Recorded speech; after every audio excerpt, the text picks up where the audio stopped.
आज की कहानी एक ऐसे अमेरिकन कपल की है जिसकी शादी को काफ़ी साल हो गए थे, पर उन दोनों के बीच बिल्कुल भी नहीं बनती थी। आए दिन झगड़े होते रहते। पति अपनी पत्नी की गलतियां निकालता और पत्नी अपनी पति की गलतियां निकालती। आखिर एक दूसरे से तंग आकर दोनों ने तलाक लेने का फैसला किया। जब कोर्ट में तलाक देने का समय आया तो पति को एक सर्टेन अमाउंट देना था जो बहुत ही ज़्यादा था। पति ने जज से विनती की और बोला कि मेरे पास इतना अमाउंट नहीं है, कृपया करके अमाउंट थोड़ा कम कर दें। लेकिन उसकी पत्नी ने साफ मना कर दिया कि मुझे पूरा अमाउंट चाहिए। पति को वो पूरा अमाउंट देना पड़ा। उसने सब कुछ दे दिया। सब कुछ देने के बाद पति के पास सिर्फ $100 ही बचे थे। उसको कुछ भी समझ में नहीं आ रहा था कि इतने से पैसों में वो क्या करेगा। बहुत उदास था और बहुत डिप्रेशन में भी था। सोचने लगा कि अब जिंदगी में कुछ नहीं बचा है, इस जिंदगी को ही खत्म कर देते हैं। ऐसे ही विचार उसके मन में आने लगे। तब उसका ध्यान $100 पर गया जो उसके पास बचे हुए थे। उसने सोचा कि इन $100 का क्या करूं? इतने पैसों में तो कोई ढंग का बिजनेस भी नहीं हो सकता। उसके मन में विचार आया कि चलो कैसीनो चलते हैं, वहीं जुआ खेलते हैं और अपनी किस्मत आजमाते हैं। वैसे भी इतने पैसों में कुछ हो नहीं सकता।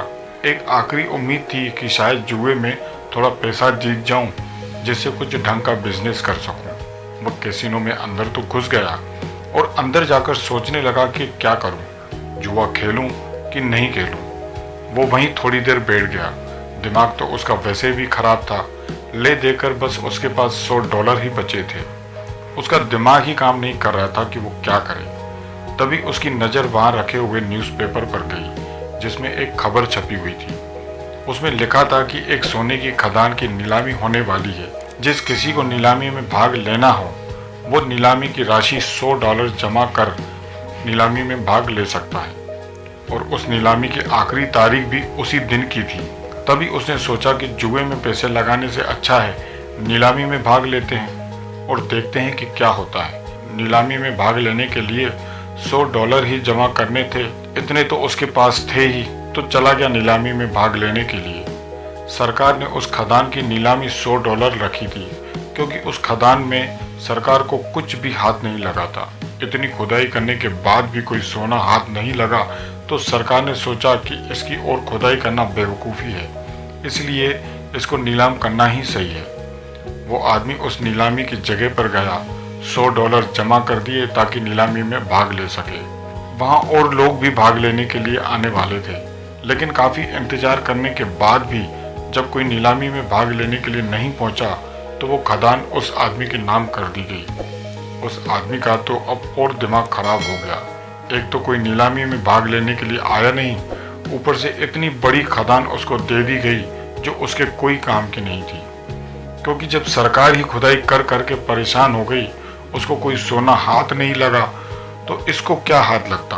तभी कुछ मजदूर उसके पास आए और बोले कि आज के काम के पैसे तो हमें मिल चुके हैं और अभी पूरा दिन पड़ा हुआ है। अब आप इस खदान के मालिक हैं, इसलिए आपसे पूछने आए हैं कि अब आप ही बताओ खुदाई जारी रखें कि नहीं। फिर उस आदमी ने बोला कि यदि तुम्हें पूरे पैसे आज के मिल ही चुके हैं तो खुदाई को जारी रखो। फिर वो आदमी मन ही मन सोचने लगा कि इतनी बड़ी खदान का मैं क्या करूं, अब तो खदान में ही कूदकर जान दे दूंगा। ऐसे ही विचार उसके मन में आ रहे थे। वैसे भी अब तो खोने को कुछ बचा नहीं था। जो $100 बचे हुए थे वो भी चले गए। बस वो आदमी यही सब सोचने लगा और मजदूर अपने काम पे चले गए। उन मजदूरों ने शाम तक 3 फीट और खुदाई कर दी और जैसे ही मजदूरों ने 3 फीट खुदाई की, वहां पर आश्चर्यजनक रूप से सोना निकलने लगा। उस आदमी की तो किस्मत ही पलट गई। वहां बहुत सारा सोना निकला। अब वो आदमी उस गोल्ड माइन का मालिक बन गया था। अब वो आदमी मिलेनियर बन गया था। कुछ समय बाद जब किसी ने उससे पूछा कि जिंदगी और मौत के बीच में क्या अंतर है, तो उस आदमी ने कहा कि सिर्फ 3 फीट का।